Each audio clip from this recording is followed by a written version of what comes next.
여러분, 오늘은 철학에 대해서 알아봅시다. 철학에 대해 이해하려면은 우선 철학이란 용어가 뜻하는 것부터 살펴볼 필요가 있겠지요. 철학의 한자어를 보면은 밝을 철 배울학자로 되어 있습니다. 그러니까 철학은 밝음을 배우는 학문이란 얘기죠. 이게 무슨 말일까요? 네, 바로 사물이나 세상의 모든 현상, 진리를 제대로 파악할 수 있는 지혜를 연구하는 학문이란 뜻입니다. 철학이란 뜻을 가진 필로소피라는 말은 그리스어의 필로소피아에서 온 말로, 필로는 사랑하다, 좋아하다의 뜻을 가지며 소피아는 지혜라는 뜻을 갖지요. 철학은 지혜에 대한 사랑입니다. 지혜는 바로 인간이 가진 이성의 밝음을 뜻하니까요. 이런 면에서 동양의 철학과 뜻이 통한다고 할 수 있겠죠?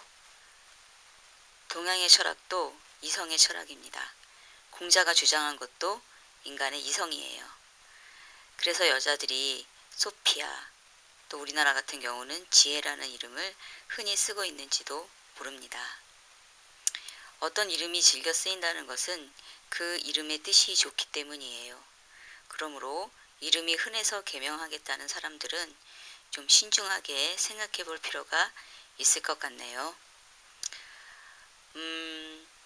철학은 진리를 추구하는 학문이라고 정의 내릴 수 있습니다. 진리가 왜 필요하냐고요? 진리란 참된 이치니까요. 진리를 추구하지 않으면 어떤 일이 벌어지는지 한번 봅시다. 철학가들은 자연에서 진리를 발견합니다. 자연은 솔직함 그 자체니까요. 진리는 솔직함에서 오는 것입니다. 꽃나무의 성장을 한번 볼까요? 씨앗이 땅속에 심어져 땅의 영양분을 받고 새싹이 됩니다. 새싹은 뿌리를 점점 깊게 뻗어 많은 영양분을 섭취해 줄기를 만들고 또 잎을 만들고 꽃을 피우지요. 그 꽃은 한동안 아름답게 피었다가 집니다. 꽃이 진 자리에선 새로운 씨앗이 생기거나 열매가 생기지요. 그 열매 안엔 반드시 씨앗이 있고요. 자, 그럼 우리는 여기서 꽃을 남녀간의 사랑이라고 봅시다. 하지만 사랑이란 것은 젊음처럼 영원한 것이 아닙니다.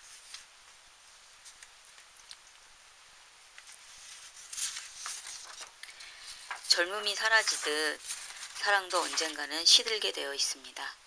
한 남녀가 서로 사랑을 합니다. 그런데 둘 중 한 사람의 사랑이 먼저 식습니다. 사랑이 식은 사람은 상대에게 이별을 고하겠죠? 그때 이별의 선고를 받은 사람은 슬픈 마음에 가슴이 터질 것 같지만 그 상대를 놓아줍니다. 왜 그럴까요? 바로 사랑이란 본질을 알고 있기 때문이지요. 자연 속에서 꽃이 지듯 사랑도 지는 것인데 붙들고 있다고 이미 져버린 꽃이 다시 피어나는 것은 아니라는 이치를 깨달은 것입니다. 그래서 철학을 아는 사람은 이별도 받아들일 줄 압니다. 이별을 고한 상대가 원망스럽겠지만 곧 그 마음을 접습니다. 왜냐하면 철학을 아는 사람들은 상대의 입장에서 생각할 줄 알기 때문입니다. 우리는 신문이나 방송에서 가끔 이별의 분노에 사랑했던 연인을 죽이는 끔찍한 기사를 목격합니다. 이런 살인사건을 저지른 사람은 분명 철학이 뭔지를 모르는 사람일 거예요. 철학을 안다면 이런 짓을 할 수는 없죠. 철학은 그 안에 바로 정의를 담고 있기 때문입니다. 정의란 말을 보면 바를 정, 옳을 의자를 씁니다. 바르고 옳은 것, 이것이 정의지요. 살인은 분명 정의는 아니잖아요. 정의는 강한 자와 약한 자가 있을 때 약한 자의 편을 듭니다. 정의는 거친 것과 부드러운 것이 있을 때 부드러운 것을 택하며 정의는 고집과 이해라는 선택 상황에서도 이해를 택합니다. 그러므로 철학이 있는 사람은 분란을 만들어내지 않죠. 따라서 철학이 없는 사람이 집단을 이끄는 리더가 되어서는 안 되는 것입니다. 우리는 가끔 철학이 없는 사람이 리더가 되어 세상을 망치는 일들을 봅니다. 그는 정의로운 행동을 하지 않습니다. 그런 사람들은 언제나 강한 자의 편에 있고 또 반대하는 세력이 있으면 거친 방법으로 그 세력을 막습니다.